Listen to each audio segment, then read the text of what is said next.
Bellampalli municipal 16వ ward councillor Eligeddi Sujatha వేధింపులపై టేకుల బస్తీకి చెందిన ఎండీ కరిస్మా అనే మహిళ ఆందోళన చేపట్టింది. గురువారం తనపై జరిగిన దాడిని ఖండిస్తూ స్థానిక అంబేద్కర్ చౌరస్తాలో తన తల్లి కుమారుడితో కలిసి రోడ్డుపై బైఠాయించి ధర్నా చేశారు. తన ఇంటిని ఆక్రమించుకోవాలని చూస్తున్నారని కౌన్సిలర్తో పాటు ఆమె భర్త మరికొందరిపై కరిస్మా ఆరోపణలు చేసింది. బెల్లంపల్లి 1 టౌన్లో ఫిర్యాదు చేసినా పోలీసులు పట్టించుకోవడం లేదని ఆందోళన వ్యక్తం చేసింది. కౌన్సిలర్ భర్త శ్రీనివాస్ మరికొందరు తనపై అత్యాచారం, హత్య చేయాలని కుట్ర చేశారని ఆందోళన వ్యక్తం చేసింది. గంటపాటు రోడ్డుపై బైఠాయించడంతో ట్రాఫిక్కి ఇబ్బందులు కలిగాయి.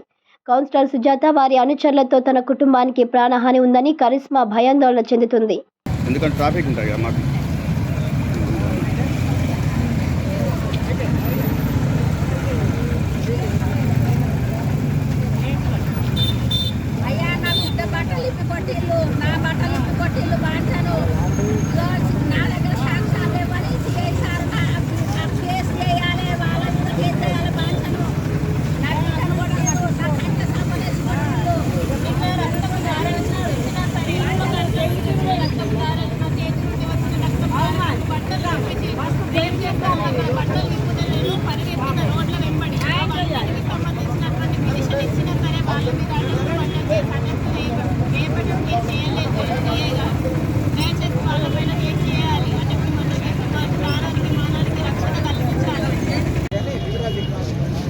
నమస్తే, నా పేరు ఎండీ కరిష్మా, టేకుల బస్తీ 16వ వార్డు బెల్లంపల్లి నుండి మాట్లాడుతున్నాను. నేను ఎంబీఏ ఎంకామ్ గోల్డ్ మెడలిస్ట్. నేను ఒక పార్ట్ టైం ప్రైవేట్ కాలేజ్ లెక్చరర్గా, ఫుల్ టైం సాఫ్ట్వేర్ ఎంప్లాయీగా వర్క్ చేస్తున్నాను. మా ఇంట్లో నేను, అమ్మ, బాబు తప్ప ఎవరు ఉండరు. మా ఇంటి పరిస్థితులు అంటే నాన్న వల్ల, అన్నయ్యల వల్ల సమస్యలను ఎదుర్కొంటున్నాం. మేము ఎలిగెడ్డి శ్రీనివాస్ మా వార్డు కౌన్సిలర్, 2 సార్లు అధికార పార్టీలో గెలిచినటువంటి కౌన్సిలర్ సుజాత మా ఇంటికి కబ్జా చేసుకోవాలని ఏప్రిల్ నెల నుండి పలుమార్లు మా ఇంటి మీదకి దాడికి వచ్చినాడు.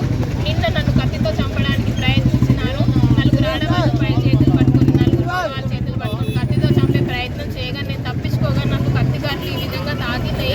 అమ్మకు కంటి నుండి రక్తం వచ్చింది. తను కూడా తప్పించుకోబోతే, ఒకవేళ మేము తప్పించుకోకపోయి ఉంటే మేము చనిపోయి ఉండే వాళ్ళకి. ఇప్పటికీ ఈ విషయాలన్నింటి గురించి నేను ఎస్హెచ్ఓ 1 టౌన్ గారికి ఫిర్యాదు ఇవ్వడం జరిగింది. రోడ్డుపై నన్ను డ్రెస్ అనేటువంటిది విప్పేసిన ఇలా లాగడం జరిగింది. నేను తప్పించుకొని రోడ్ల మీద అరుస్తూ పరుగులు పెట్టినాను.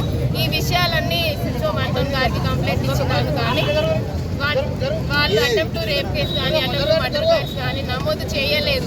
మరి నేను చనిపోయిన తర్వాతనే నాకు ఈ న్యాయం జరుగుతుందా? బ్రతికుండగా ఒక ఆడపిల్లకు న్యాయం జరగదా?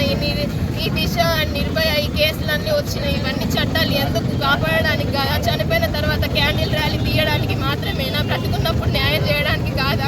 ఒంటరిగా ఒక మహిళ బ్రతికే హక్కు లేదా సమాజంలో? బ్రతుకు తెరువు చూసుకునే, నా చదువుతో చేసుకునే, జాబ్ ఉద్యోగం చేసుకునే బ్రతుకుతున్నా, కష్టపడి బ్రతికే ఒక ఆడపిల్లను నేను ఇంతగా నన్ను వేధిస్తే ఏం చేయడం? చచ్చిపోవడం ఒకటే మార్గమా? బ్రతికే